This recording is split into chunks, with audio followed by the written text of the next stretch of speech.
Oh, hi, I didn't know we had company. Or is this a line? I'm just returning from the 19th century. I've been visiting. I'm wondering if you would like to see how life was in Hebron, Connecticut in the 19th and early 20th century. If you do, come on in. This is a time capsule. It's all warmed up, ready to go, and we'll take a trip. Today we have our old gentleman friend, Mr. Ben Staba, who is a lifelong resident of the Amston part of Hebron, and he's going to teach us about life in the early 20th century, but it wasn't very different from the later 19th century, much the same. So, this is Ben, and what gives you qualifications to teach us about all of this? Because I grew up with it my whole life. I spent my whole life in Hebron. I was born in Hebron, and I lived in the house. I was born in the house that I live in now. And where is that? On Jones Street, and the house was built in 1735. It's 280 years old, and it's still very livable. And so, but with your acreage and everything, you have used everything that we're going to see and talk about today. Except the tobacco equipment, because I never got involved in tobacco. In any part of tobacco. That's right. Okay, well, let's take a look over here next to you. Okay? And it looks like we're in the water and the pumping business. Right, yeah. That was very, very necessary for existence. You had to have good water. And it started, the first one was the well sweep with the big long fulcrum and a line that went down into the well with a bucket on it, and you didn't have to lift by yourself. You lift the well sweep up and down, and that obtained the water. Then it went to wells, well, of which that is part of. That's a hollow wooden tube through which a chain was pulled, and on that chain about every 15 inches or 18 inches was a rubber disc that closed off the opening in that tube, and that's what brought your well up. And then you had, depending about how, those pieces came in 6 and 8 foot lengths, and if you had a 10-foot well, the water was 10 feet down, then you put in maybe an 8 foot in a small piece, or 2 6 feet, and you'd have them come up into the well part that's above the surface of the ground, and it had a handle on it, and that chain would rotate the chain would move as you rotated the handle, and it'd bring the water up, and it'd come out through a spout. This one is a special adaptation. That metal one with the white tag on it. That's my tag, my well pump. That has a special one. This one has cups instead of rubber bushings going through that hollow pipe. This had a little buckets, little cup. They were metal cups, and they were on the outside of the chain. And as you rotated the handle, it would dip into the water, and then it would come up and it would come out. See that spout on the side? Well, the water would, this little catch basin inside where that spout is, and the water would come through, come out. It would pour out of the cups and go into that spout and into your container on the outside. What came after this? Well, then you got the hand pump.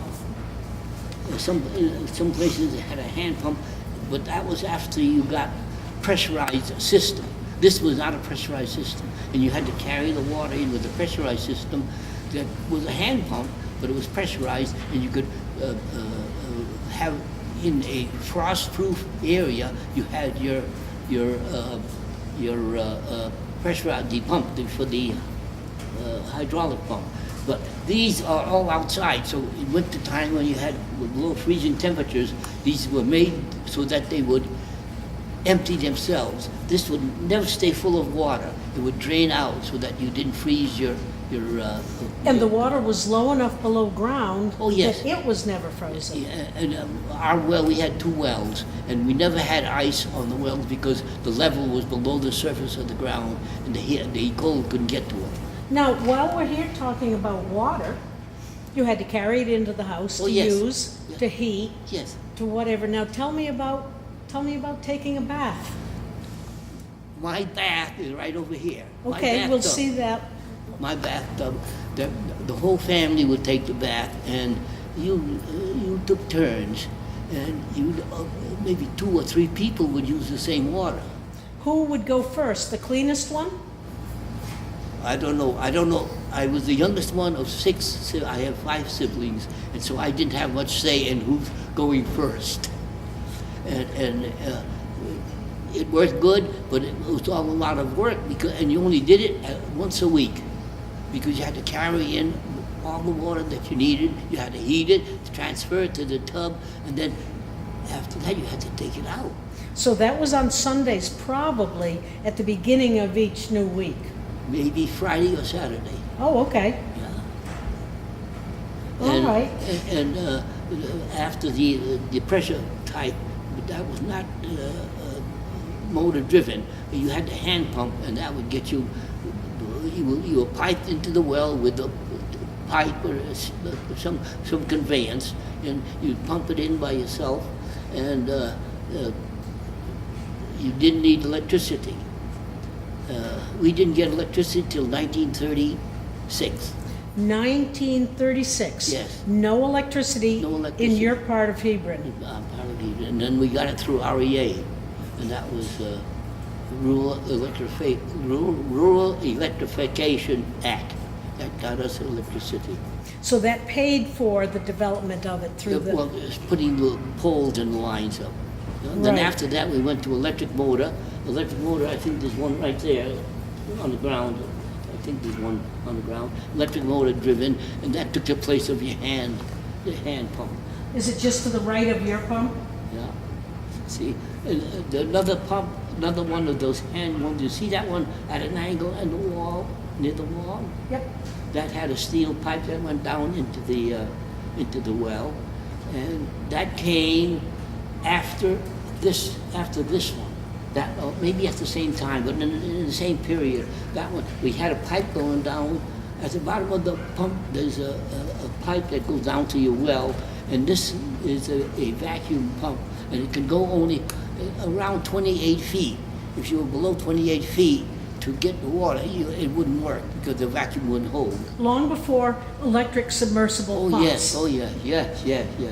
And because that was outside and it was metal, you had to make sure in the wintertime that you always, you lift the handle way up, and that would release a little valve, and it would drain the whole pipe so that it wouldn't freeze and the pump wouldn't freeze. Ben, what's that little wooden trough that's just above the pumps? That might be a gutter. I don't know. I don't Oh, recognize it's it. just a gutter then. It wasn't for carrying water. No, not. Well, it was carrying, Well, yes, off but the edge. right. Okay, Ben. While we're right here, I see a big white wrapped present. Actually, it's supposed to be a block of ice. Yeah, Do you see the block of ice? yeah. Now, why don't you tell us about harvesting ice and what ice was used for? And Oh, yeah. I have a small pond on my farm, and in the wintertime, we were not a dairy people. We were not dairy people. We lived in a dairy area, but in the wintertime, when we had 11 or 12 inches of ice, they would, when it was, when they were ready for it, we have what we call an ice plow. I don't see one here. and that would score the ice. It would mark it for the I cutting. have one in my barn, an ice that we use. What it is, it's a very heavy, it's 1/4-inch steel, and it's about 5 feet long, and it has about 6 big teeth in it, and it's horse-drawn, and it has handles on it to get directed, and it has arms that go out. So they make a mark for your next cut. So you start down, you get the horse lined up, and you make a cut. Then you drop that guide into it, and that keeps you at the right dimension of ice cube. So what we're saying is that for refrigeration, we had to go out to the ponds, cut our own ice, and store the ice In the ice house. in the ice house, and each block was stored with what in between each layer? Sawdust. Sawdust. Now, after you, well, we have the block scored on the pond, but how did you actually cut the ice? Okay, now, if you got a horse, the horse weighs, a few thousand pounds or maybe 1,000 pounds, so you can't go all the way through. So you measure the ice, and it's got 11 inches of ice. Then you go down to maybe 4-inch thick. That'll support the horse's weight. So after you're done making all the scores, then we had a special implement. It was an ice saw. I have one of them at home, and it's a very heavy piece of equipment. And it's got a big handle on it, and it's got very coarse teeth. And so what you did, you went in that scored mark, and you pushed the saw through. Then you cut out the blocks. You cut out just one block. Then after that, we have a pry thing, and you pry the next block out from the. Would that be the pike? Those big long handles? No, the pike was to use, the cakes were floating out in water, and you used that pike to bring them in so that you could slide them up onto the wagon, and the horses would take it to the ice house. And when you got them to the shore or to the wagon, I see some The ice tongs, yeah. ice tongs. Yeah. Everybody had ice tongs. And we have different sizes depending Oh, upon yes. the sizes of the... Yes. And some were two-man ice tongs. When refrigeration became commercial, and these huge ice companies, they would have 100-pound cakes, which were too heavy for one person to pick. So they'd have an ice tong with two handles on it, and they grab hold of a 100-pound cake of ice and transport it when necessary. Okay, so now we've got our ice and we've got our water. Yes. What else did we need to run a household? How about Stove. heat? All right, Stove, heat. A kitchen stove. Let's take it back to the heat. How did we heat our houses? Fireplace. Fireplaces or Kitchen stove, Glenwood stove. well, that's for cooking and heating. Yes, But, for heating. And we also had wood stoves, probably for heating. Those were run by wood, except there was a special stove with a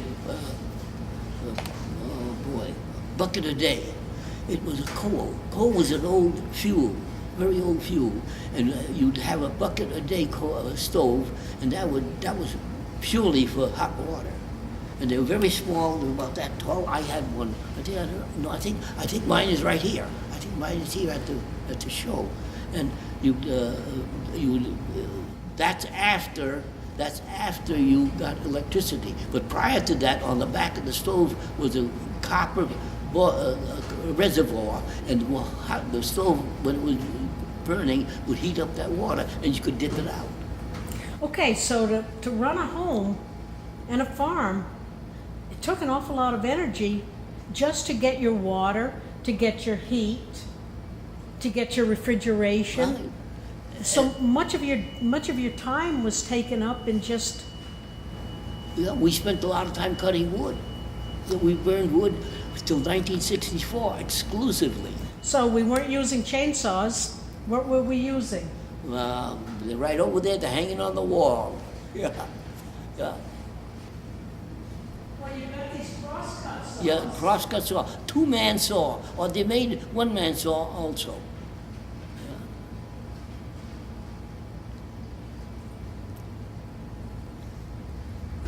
Let's move over to, how about, you did have cows, even though you weren't a dairy farm. Yeah, you yeah. had to have some cows. Oh yes, yeah.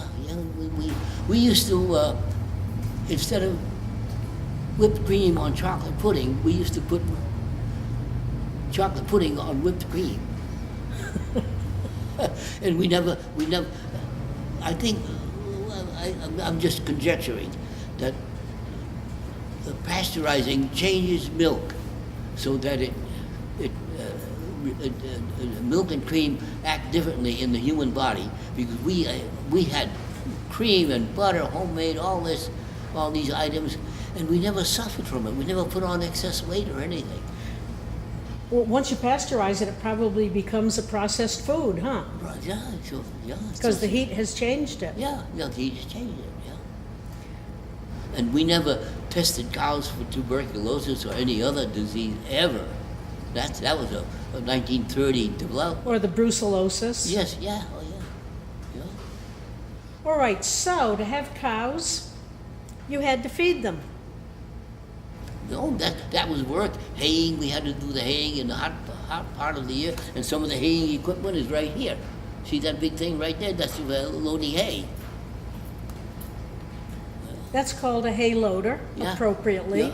Yeah, and it's And the ground first driven. one- It's ground driven, and it's there's a team pulling it, or oxen, probably a team, and it's bringing it up, and it loads it onto the wagon. That's before the balers came. It loads onto the And the wagon. balers came in probably about 1950. Way before. Well, in common use. Oh, in common use, yeah. Right. Yeah. Now, to cut the hay, how did you mow the hay back the then? horse, with the mowing machine. Mowing Different size. machine, and that was attached to, A horse. or a team. Or a team. Or- It was single, double, maybe triple. The Amish use triples, but or a tractor. So there's some horse-drawn equipment that has been adapted to tractor use. Do we have an old lawnmower in here? An old hay mower? Yeah, there's right over there. I'll show it to you. It's got a 7-foot cutter bar on it. And do we have a rake, hay rake? No, we don't. I don't Hey. recall unless. Oh, I see some old hay rakes, old hay rakes. They Let's- call it a dump rake. Let's move over to this side where I see some old hay making equipment. Okay.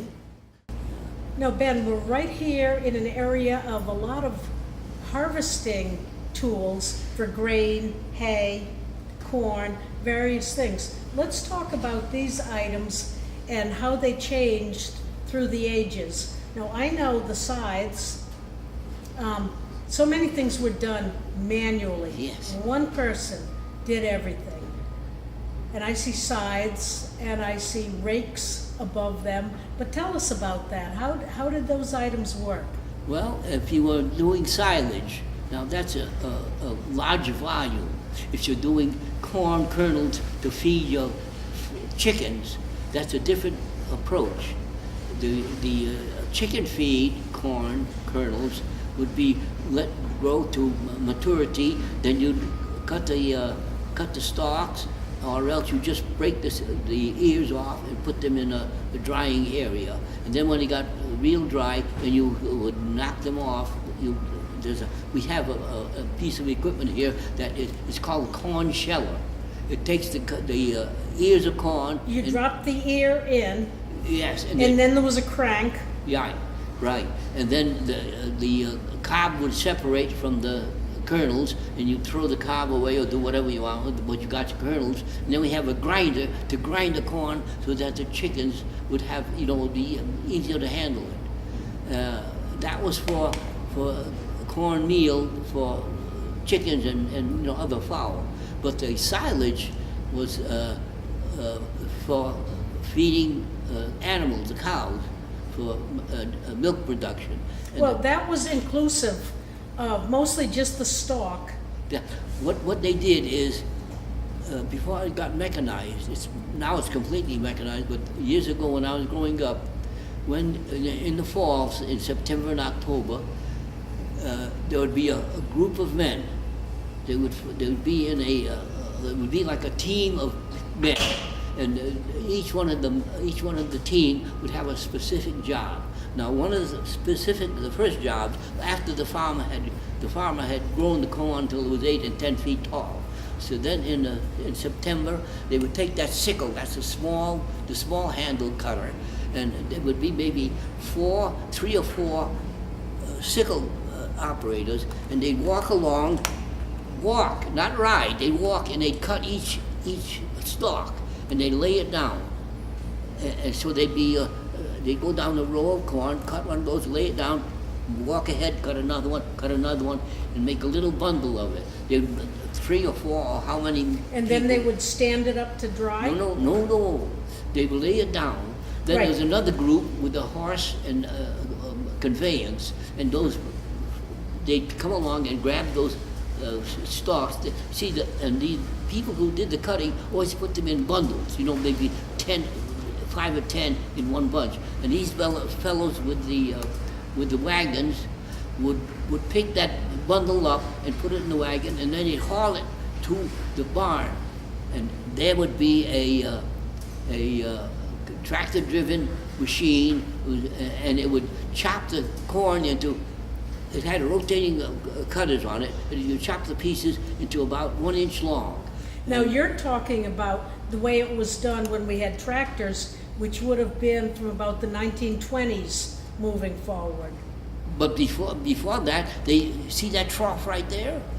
The man with the wagon that came in with the bundle of corn, he'd bring it over, and somebody would be there, and he would see that handle on the front of it, that big knife. He'd chop the corn up into short pieces. Okay. And they'd blow it into the silo, if they had a silo. If not, they could put a trench silo. They didn't have to get blown in. And then through the winter, that would be the feed for their dairy cattle. All right, now let's look at some of these other old tools that are along the wall here. I see pitchforks. That's I see it. see those things. Further over, you see that thing, that big handle with the big container on it. You see the top one is it's a dark colored. I see 2. Okay, 2 of them, one right below the other. Small. Cedars? Those are corn planters for hand planting. Nowadays it's all mechanized, so you don't have anything. So they would, after the corn, so what you would do is you would save some of the seed from previous years, and you drop the seeds in that little container, and when you walk down a row, and you put the end of it into the ground, and 1 seed or 2 seeds would come down. So we never had any GMO seeds at that point? No. You had your own seeds from year to year to year? Right. Now, Ben, what is that very long-handled thing? I am probably the only one that knows what it is. The fellow who gave it to this has passed away, because well. It's about 15 feet long. Yes, yeah. Where would you use it? Could you think where you would use it? Well, don't turn this around. This is your job. Yeah, Tell us. The Indians, the American Indians, had learned, how they learned, I don't know, but they had learned that in the wintertime, eels pool. You know what they do? You know what pooling means? So the eels in the winter would all get together Right. down at the bottom of the In pond, the mud. right? And the American Indians had learned about this. So they would cut a long, slender long piece of a tree, and they would split it into fingers, and they had little notches on the finger, and they'd go in their canoes and take that with them, and they'd push down into, I don't know how they do, but they would experiment until they found out where the eels had pooled, and they'd push that 15-foot long item down into the pool of eels and bring it back up with their food. So this was made by a blacksmith shop in Colchester, and it was given to a friend of mine. His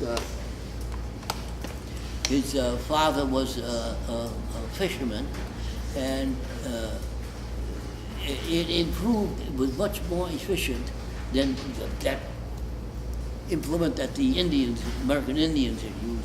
And he told me about this, and he said he didn't know what to do with it. So I said, well, donate it to the Historical Society, and that's where it is today. Made by somebody in There were three blacksmiths in Colchester, and this was done by one of them. But that's what that is. You're the second person that knows what it is. I'm probably not just the second person. Well, I think just you and Betty know what it is. Now, I let's bet a lot talk of about people- some more things. Now, Ben, tell me about this wooden thing that looks an awful lot like a stagecoach, a miniature stagecoach. What would that be? It's got a used- crank on it. Yeah, it's used for separating seeds. It's power driven and it's rotating, and it uses air and different size screens for different size seeds. Because we used to grow, we made our own seeds. We didn't go buy them at Agway. I know what it is.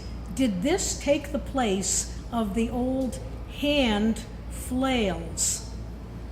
It could have, yes, it could have been. Yeah, it could have taken. But you got to separate the seeds so that you don't plant rye with wheat.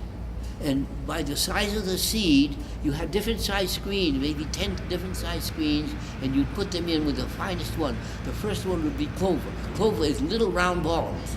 Little round, they're as big as a BB. So you put everything in the hopper, which Right, is you put everything in the on the hopper, top here. and different screens and different locations throughout the mechanism, and the screens would, they'd pass that thing. You might do it multiple times because you couldn't put in enough screens to separate it properly.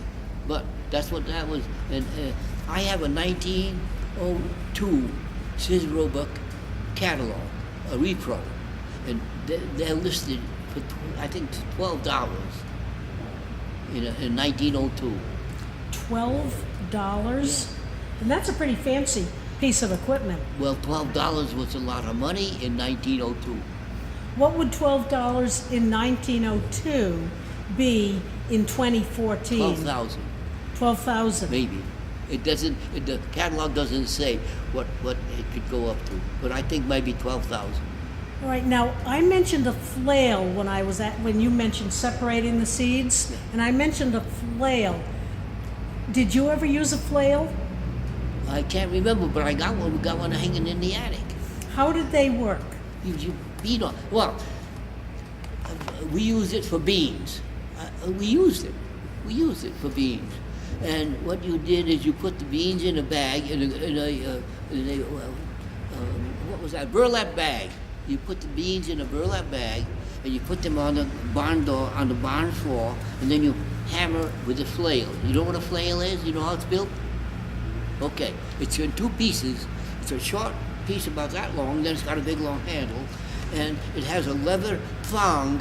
It's got holes drilled in the end, two ends, and through those holes you put a leather thong, and so that you got something that will rotate, and you do this to it, and that breaks the dry beans that you have harvested from your garden. And then after you beat it, sufficiently, then you, and I don't remember if we had the separator so that the beans, it was a big trough with a 1/4-inch mesh hardware cloth on the bottom, and you put that in. You shake it a little bit, and the beans would fall out, and the dried And the straw would stay on top. stay on top. Yeah. That's what All right. the flail was built for that purpose. Now, I see something else that we never finished talking about. When we were doing the hay and mowing the hay, putting it in the barn, I see a hay fork attached to some pulleys and a rope. Now, how did those hay forks work? Okay, you cut with the sickle bar. We'll see the sickle bar up there. You cut the hay, and when it's properly dried, you take that hay loader and you have the horses pull it down the row, and that hay loader puts the hay on the wagon. The wagon comes. That's a horse-drawn wagon, 4-wheel horse-drawn wagon, and it has maybe 8 feet of hay on it. What do you do with it? You drive it up to the barn. The barn has an extension on the end of it, and there's a pulley up at the top of it. And there's a big door. Yeah, yeah. You swing the door, and it's at the peak of the barn. It's always at the peak, where all the where it's the strongest, and the rope would go through all the pulleys, and it would go way into the barn. But you have a long rope, maybe 300-400 feet of rope, and you bring it out, and on the end of the rope was big. There was two types of lifting devices. One was a harpoon device, and then there was this is a clamshell, or is it a harpoon? I can't see it. It's a grappler. Oh, a grapple. Okay, that would come down. You got the wagon here with 8 feet of hay on it. You drop that on it, and you don't have to do much. You just put it on there, and you push it down a little bit. Then you start pulling with a horse, pulling that rope. And as the rope goes up, the clamshell closes and grabs the big bunch of hay. And it goes up to the top, at the peak of the barn, and there's a little lever that flips, and it lets the hay go in on a track into the barn. Then there's another rope on the clamshell. There's another little rope that opens the clamshell. So Releases it when you get it to the point Yeah, at which you want to mount Yes, it. yeah. You pull that little one, and it opens up. Then you come back and get another one. Now the harpoon type was like a big what it got? It was a thing that went straight down in the hay, and then after you got it in the hay, then you pull the little lever, and that would put two little fingers, one on each of the arms, that would put a little finger out, and that would grab the hay. But So other than that, it would do the same thing. same thing. Yeah. Now tell me, once you got it in the barn, and you must have packed it down, you must have had someone trampling on it. Well, it depends upon how big a barn you had. Some people had such a big barn that they didn't have to trample it. Okay, but if you in did my have, barn, in our barn, I trampled it. but if you did have to trample it, that's when you needed the hay knife to cut it out in sections Right. when you were going to Because feed you it. couldn't pull the hay out; it was packed down too tight. Yeah. All right, so now we've got the hay and we've got the animals fed, and we're moving on to the chickens. Yes, yes. Now tell us about the poultry business, Ben. All right. It starts off with the eggs, and this is an incubator. It's heated and kept at a good temperature for proper development of the embryo, and in nature, over the years, I don't know, maybe thousands or millions of years, birds have learned that in order for an embryo to properly develop, it has to be turned. So this is set up so that the eggs are in a little tray, and there's a little top on it, and they can drop the tray down on the eggs and rotate it 180 degrees. That takes care of that provision that the egg has to be turned for it to properly develop normally. So that box allows for each tray to be turned upside down. No, they roll. They don't turn over. They roll 180 degrees or whatever they need. Okay, so they just tipped it a little. Yes, or- yeah. And it has to be soft enough so that it doesn't crush the shell. So it's a very, very, very delicate operation. How long, what's the time between the laying of the egg until About 21 days. 21 days? All right. Now, as we look over here, are those nesting boxes? Yes, those are galvanized nesting boxes with hay, a little bit of hay in the bottom, and you can see the chicken in there ready to go in. And the chickens, they know what to do when they see that. That's where they go to lay their eggs. And something very, very different. Chickens, certain ones, I don't know if they all do it, but certain ones, when they drop an egg, they have to broadcast. Now, what would that sound be, Ben? Cackle. What's it sound like? Now, are you talking about the galvanized nesting boxes? Either ones, Or these wooden ones? Yeah, those are more compact, but we had wooden ones. We didn't have And they have a slight basin. The wooden ones have a slight basin. Yeah. And then there's a hole in the bottom, yeah, well, that's for cleaning. just for cleaning. Yeah. Certainly not to allow the egg to drop through and be collected. No. If the egg dropped, it might crack. How Now, about commercially, I think now they have an endless belt that goes underneath so that the eggs don't have to be picked up. They're automatically carried to a collection center. these little scales, these little contraptions sitting up on top of the box? That's well, you have to weigh your eggs to get you want the same size in the container. So those are for grading eggs. Yeah. For extra large, jumbo, whatever. Right, yeah, and you buy them in the store that way, graded, different size. But they don't do it by hand. They don't do it individually anymore. I'm sure they don't. I think it's all mechanized. Even feeding them, it's on a long endless belt that feeds the birds. It's completely mechanized. How about these wooden containers, these slatted wooden containers? Now, for New York poultry market, how do you move your birds? You put them in that slotted, the things, and you put in maybe 20 birds or 12 birds so that you could keep, good inventory. And you put the birds in, you catch them in your coop. What you do is you have a large size coop depending upon your operation, and then you buy day-old chicks. And there's some hatcheries still around here, but they used to be in Massachusetts, was where our neighbors used to get them. And they get day-old chicks. They come by parcel post. You pick them up at the post office.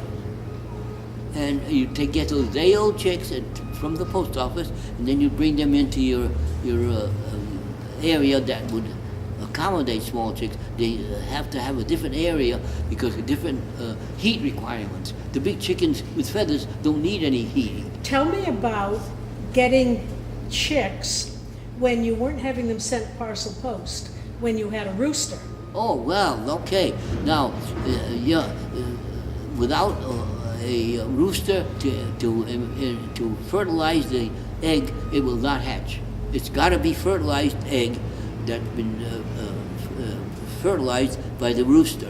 And those you got to have if you want to grow your own chicks, you got to have a rooster to impregnate the hens.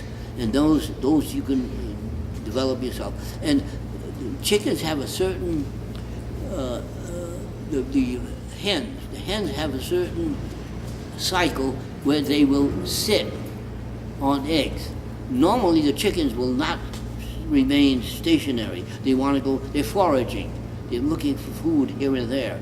But at this stage in the yearly development, they will accept that responsibility and sit on those eggs for 21 days, only getting off to go feed or drink. So those fertile eggs, the chicken sits on them for 21 days. If they're not fertilized, those are the ones that we have to scramble or fry or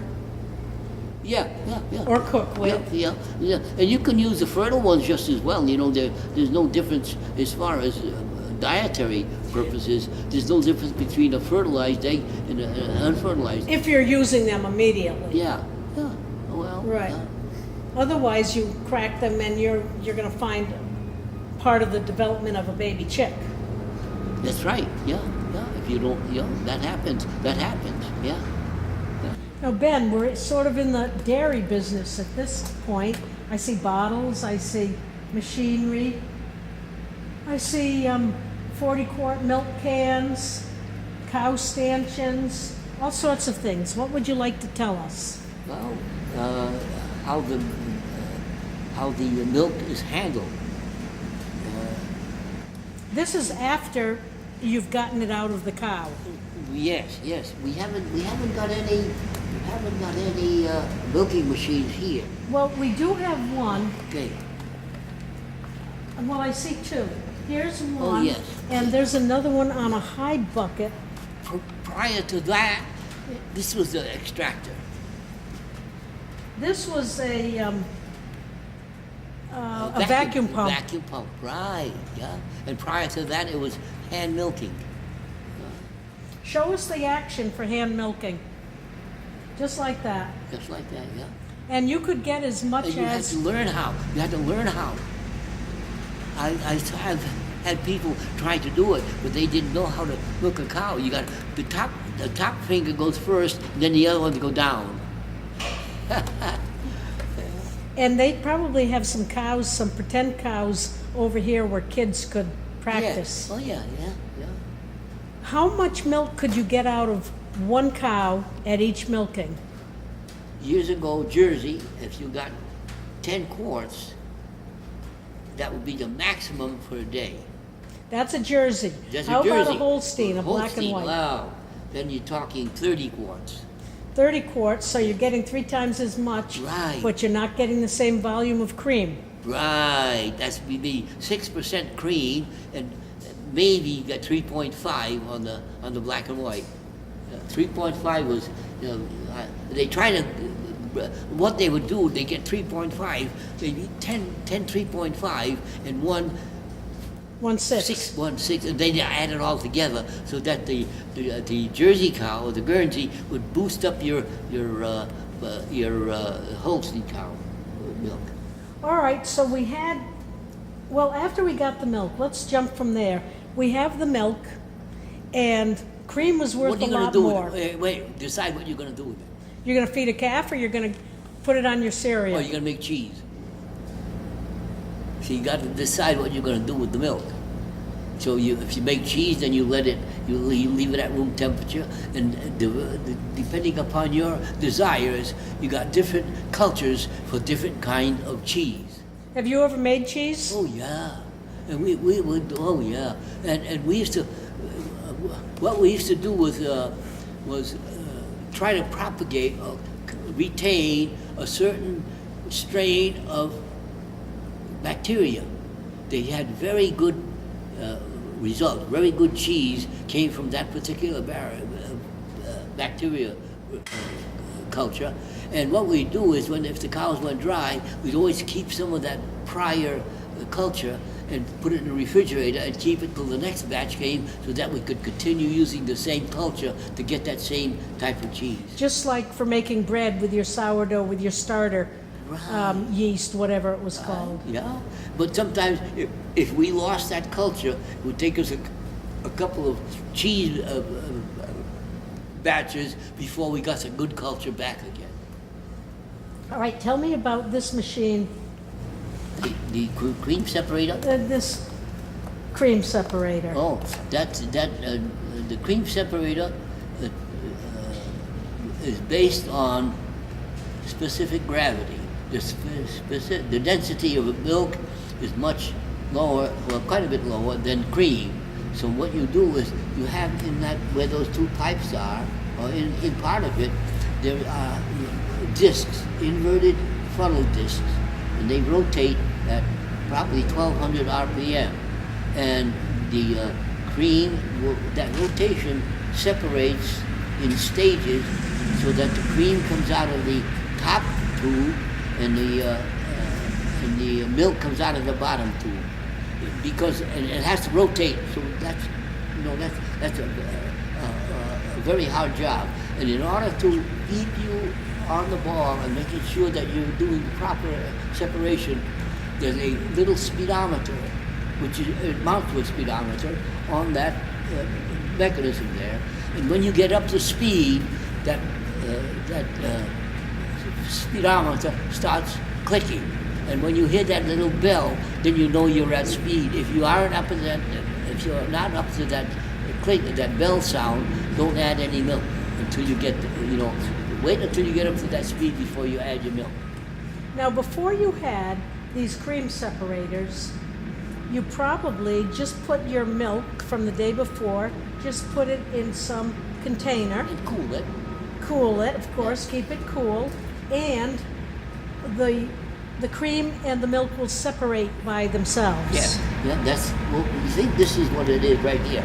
I don't, well, No, well, anyhow, and what you did, you had to, with that system, you had to, the way we did it, you had to skim the cream off. With these other ones, if that's one of them, I'm not sure. But well, if this the has the 2 pipes. okay, then if the other one, that one, you drain out the milk on the bottom and the cream is on the top. But otherwise, you just use a big ladle Yes. and take the top off Yes, your pan of milk. yeah. Different size containers. And generally, you see there's a special kind of a top on some of them. And there's special small one of those. These over here might be milk, small milk containers, but there's a special one that has this different type top. I think there's one right there.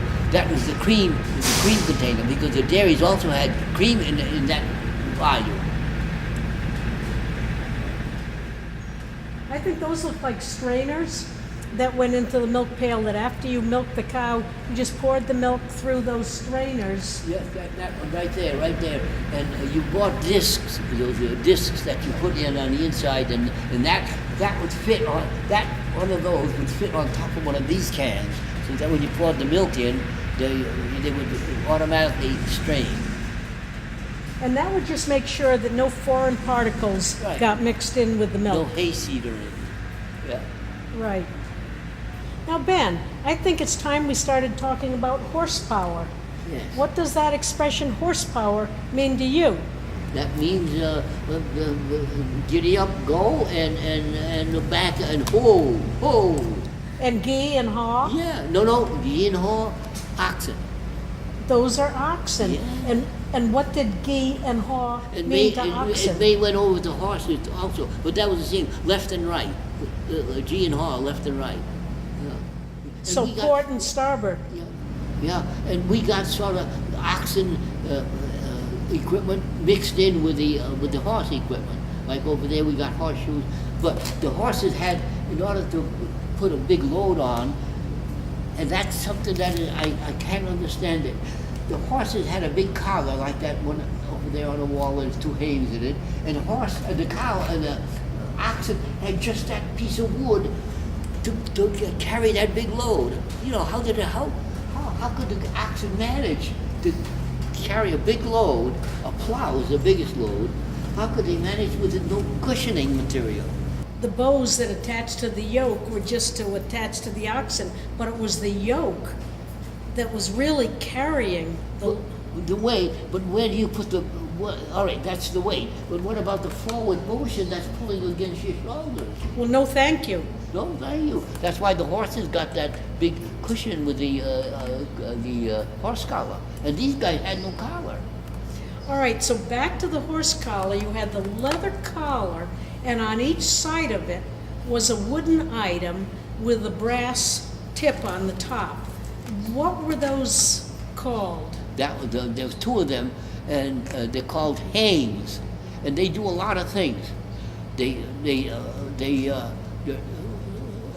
have that collar, but how do you get horsepower back to your equipment, your mowing machine or wagon or whatever? So on the hames, there's steel inserts, and you have what they call traces. They're wide and thick leather, very strong leather that clip one on each side, clips from the hames right here back to your single tree or double tree. It goes one of the reins goes on each side of that, and then your equipment is where that round ring is on the single tree. And if you have a pair, It's a you double have tree. 2 of those, Yeah. 2 separate ones, Yeah. and then connecting them, there's some other item. To one. Yeah. That's the double tree. Or you can go triple tree. Yeah. The Amish use triple tree quite often, but they put three critters, not oxen, maybe donkeys. They'll put 3 in a row. Now, when you hitch a buggy to a team, no, Well, you have to have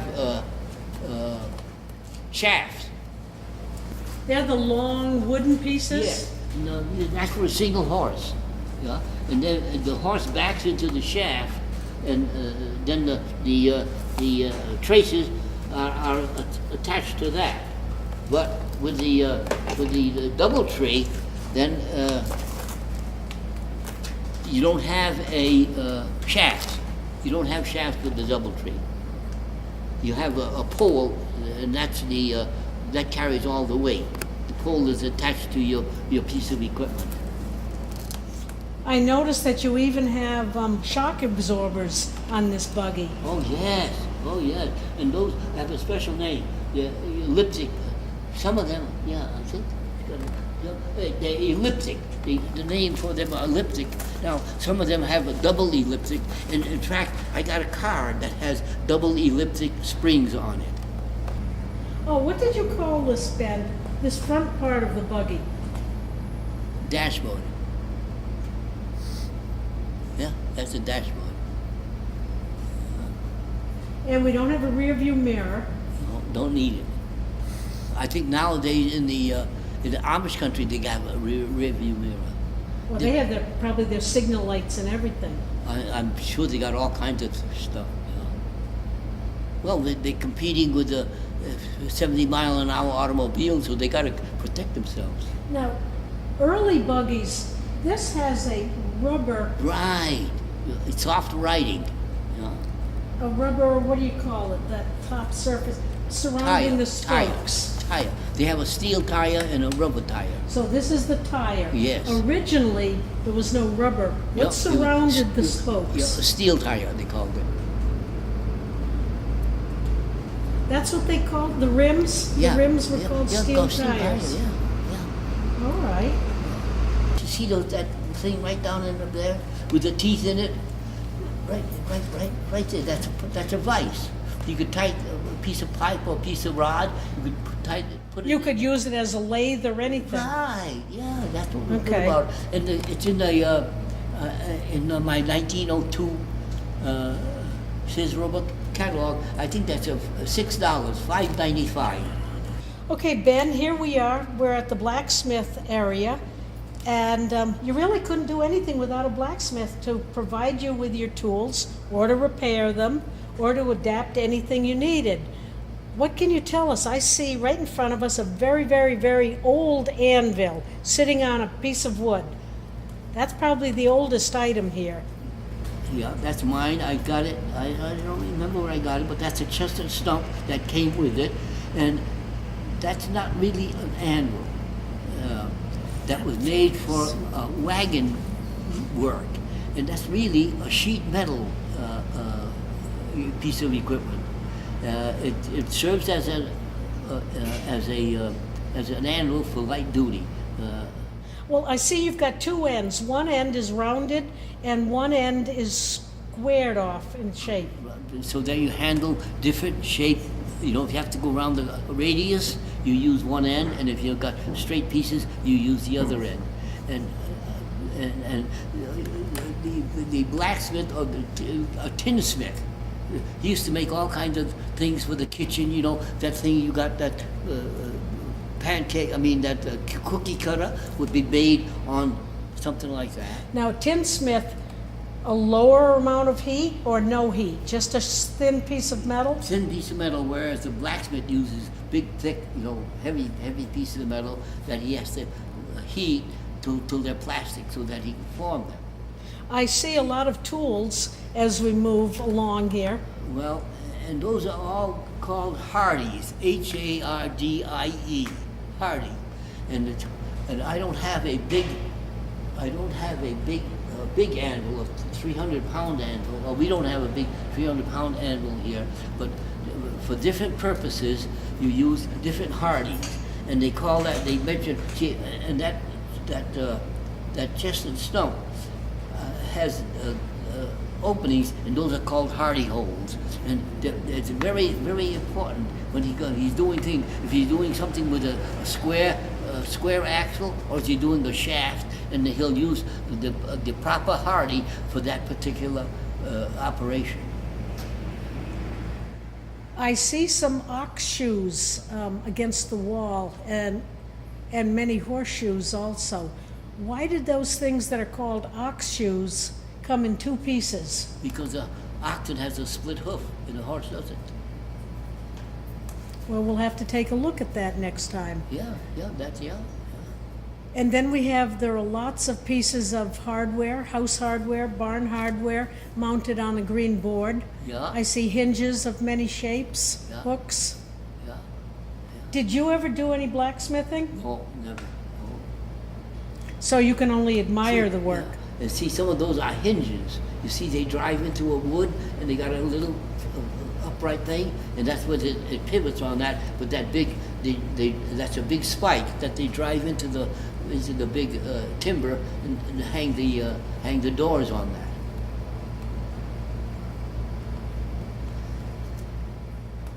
Oh, I see. Is this a dump rake up above us? Where that? It's probably not a dump No, rake. that's a cultivator. No.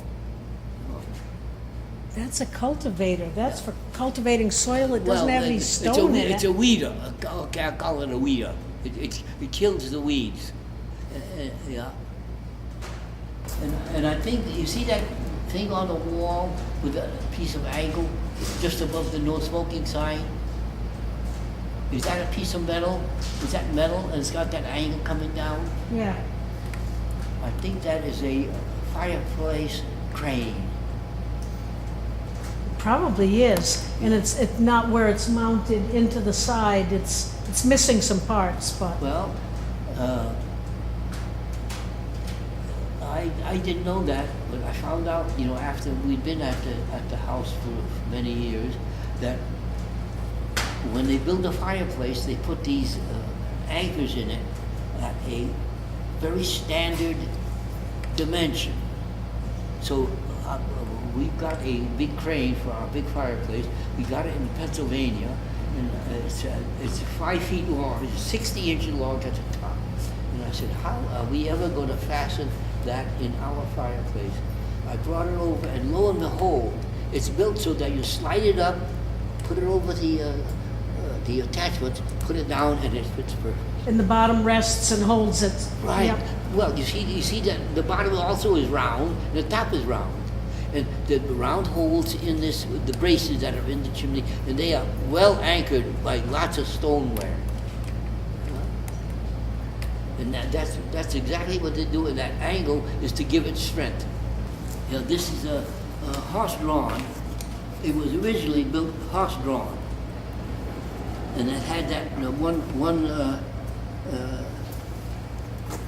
one large oak, that invariably oak, sometimes be hickory, and it's let's see, about 4 by 6, and it would be maybe 8 feet longer, so that you could back the 2 horses in, and then the double tree would be fastened. Well, I think they took it out. Yeah, it would be fat. It would be right here. The double tree would be right here, but they converted this to a tractor mount. And this is a ground drive. That's why it's got those notches here. And the controller is right over there. And that's a 7-foot cutter bar. That's at least 2 horses and maybe more. And that's a sickle bar, and those blades rotate left and right, left and right. Yeah, back and forth. Yeah, it has. They call this thing here. That piece of right there. That's a Pitman bar. Here is a whole piece of machinery out of steel, except the tongue. A whole piece of machinery out of steel, and 1 piece of wood. They found out that steel, because this is this rotates rapidly. It's driven off this wheel, and it rotates rapidly, and steel would never survive. They had to put that piece of wood, a hickory wood. I've replaced those. I've replaced using a Pitman bar. And steel never would survive as well as that hickory piece right there. Look at the seat. Look how high the seat is, Well, it looks high. and how uncomfortable it Well, would be. but this is going to be sitting up. This goes back up, so that seat maybe comes down a little bit.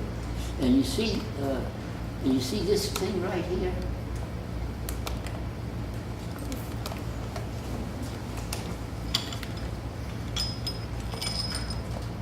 you're out in the field half a mile from home, and you hit a woodchuck hole that has some gravel showing, and you run through the gravel with your cutter bar, and it dulls some of the knives. They call those knives.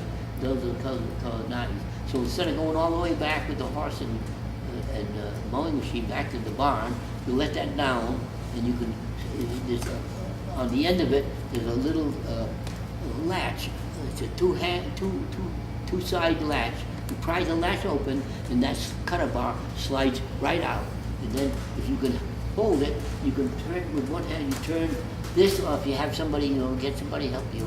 You turn that, and you sharpen half of each one of those blades at a time.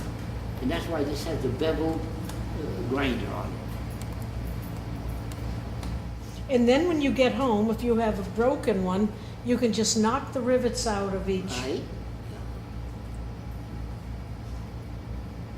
So you never had to replace the whole cutter bar. Yeah. I had years ago.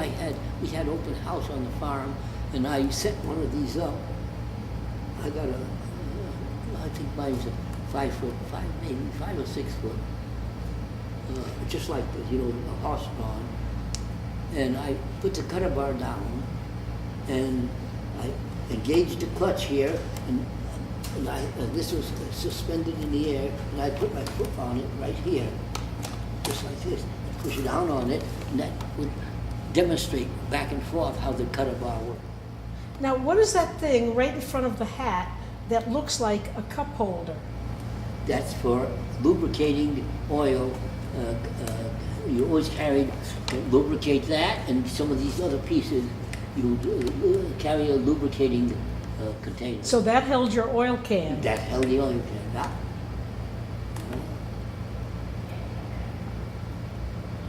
Okay, and look at the big blades. We still have a lot of blades, saws, handles. Oh yeah. Look at those enormous blades that appear to be about 3 feet in diameter. Well, that big one's about 4 feet in diameter, but the others are about 3. Yeah. What were they used for? Well, okay. The big one on the right was a sawmill, and those teeth are replaceable. You can they come in a kit. You can replace those teeth. That's different than some of the other ones. But that one, you replace the cutters. And I think the other one, the smaller one over the upper one, but this one down here, you see how special it's built with that big fat disc in the middle? That's a shingle mill. And the reason that it's very thin is because with a shingle mill, you don't want to spend. This big machine here takes 3/8 of an inch kerf, and with a shingle mill, you want 1/8 of an inch because you're losing some of your lumber in sawdust. So that's why the shingle mill has that very thin. But in order to keep it from vibrating, they had to put that big washer to keep it, stable. And that doesn't, it's not necessary with this big sawmill. That's a sawmill blade. Every one of those teeth is replaceable. Years ago, they used to run that big mill, a big saw like that, with a steam engine. When back in the 20s, on our farm, they had a sawmill was there, and they were using steam, so they had water with it, and they were working for a while, and they had in the steam production area, they had big grates, and they put in wood. They used wood to develop the steam, and some of the grates would get so heated that they get warm. And I have some of the grates. Still got some of the grates from that sawmill at home. Now they're all mechanized. They put a big 671 or 471 diesel engine on a saw like that. Well, Ben, we want to thank you very much for sharing all of your information with us today. And you can bet that we're going to get you again and learn a lot more. So thanks, and you stay well. This farm display is here at the fairgrounds, the Lions Fairgrounds, And it's just an amazing, amazing history. It was organized, started by a combination of Edward Hodge, who is Betty Hill's, Dove's nephew, and they worked on this for many, many years. It started in a tent, and as it outgrew the tent, the Lions had just happened to have this building which contained the farm display, and Betty has filled it more and more and more and more. And well, Eddie hasn't been here for about 20 years. Yeah.